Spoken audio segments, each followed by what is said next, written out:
June 25, 1940. After suffering the greatest military defeat in its history, France surrenders to Germany.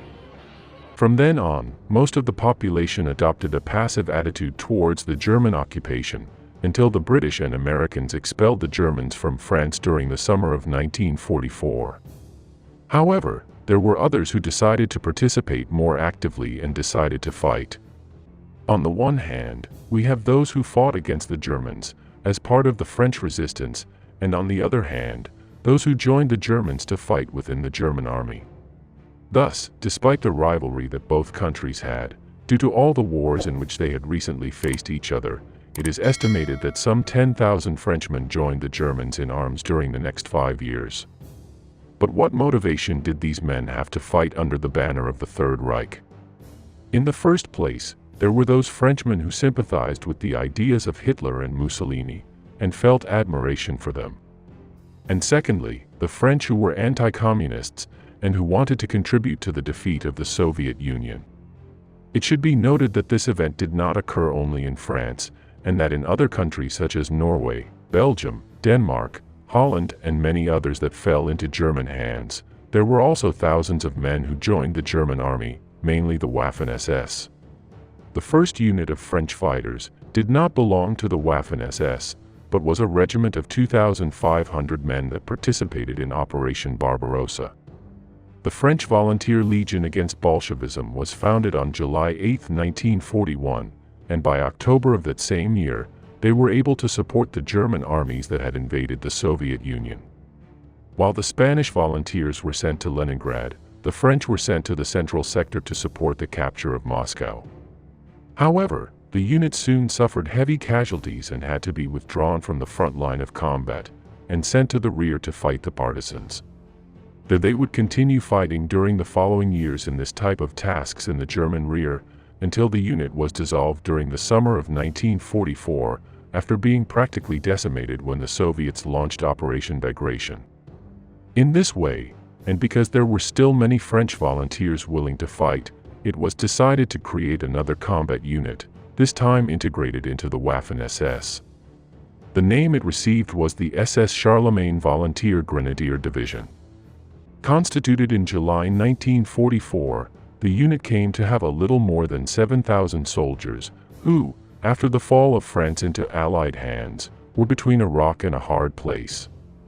In this way, and to prevent said unit from having to enter into combat against the French who were fighting on the Allied side, it was decided to send it to the Eastern Front. It was precisely after the new front break that the Germans suffered on the Vistula in January 1945, when the Charlemagne Division was sent to the sector. There it participated in very hard fighting in Pomerania, near the Baltic Sea, until it was isolated and practically annihilated during the month of February and March. The division's last battle was at the town of Kolberg, which had been completely surrounded and cut off during the first days of March. After a desperate resistance, some 2,000 French were able to be evacuated by the Kriegsmarine, after having lost more than 5,000 combatants in just 2 months of combat. This high rate of casualties and the impossibility of replacing them forced the unit to stop being a division, to become the SS Charlemagne Regiment, which was made up of about 2,500 soldiers, although less than half were troops of combat. With no time to recover or reorganize after the disaster suffered in Pomerania, the depleted unit was again located in the vicinity of the Oder River, which was soon to be attacked again by the Soviets. In this way, the Charlemagne Regiment became part of the 3rd SS Corps that was commanded by the famous Felix Steiner. This corps was to the north of General Bussy's 9th Army, which received the main Soviet offensive in the vicinity of Seelow. This offensive began on April 16th, and after being contained by the Germans for 3 days in the Seelow Hills, it made its way to Berlin. Also, further south on the Neisse River, Ivan Konev launched another major offensive, which allowed the Soviets to advance on Berlin from the south as well. Thus, while Berlin began to be surrounded on April 21st and 22nd, on the 23rd, a call for help was issued from Hitler's bunker ordering all German units to come to defend Berlin. General Gustav Krankenberg, who was in charge of the Charlemagne Regiment, asked for volunteers among his men to cross the enemy lines and enter Berlin for the final fight. Due to the limited number of transport trucks they had, only a little more than 300 French soldiers could participate in this last action, who decided to go to certain death. During this journey, they came across Himmler's car, which to the disappointment of the soldiers, did not stop at any time and denied them any type of greeting or final harangue.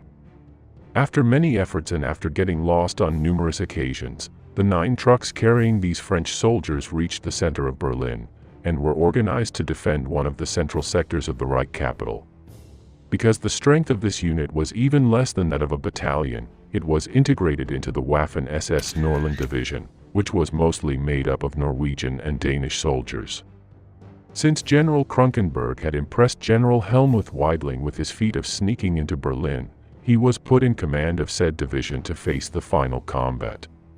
The first defense that the division occupied was in the vicinity of Hermannplatz, about 4 kilometers southeast of Hitler's bunker. On April 26, the Soviets reached that area and the fighting began in that sector. Little by little, the Soviets were pushed back into Berlin, and it was during this fighting that the unit destroyed 14 Soviet tanks in an ambush.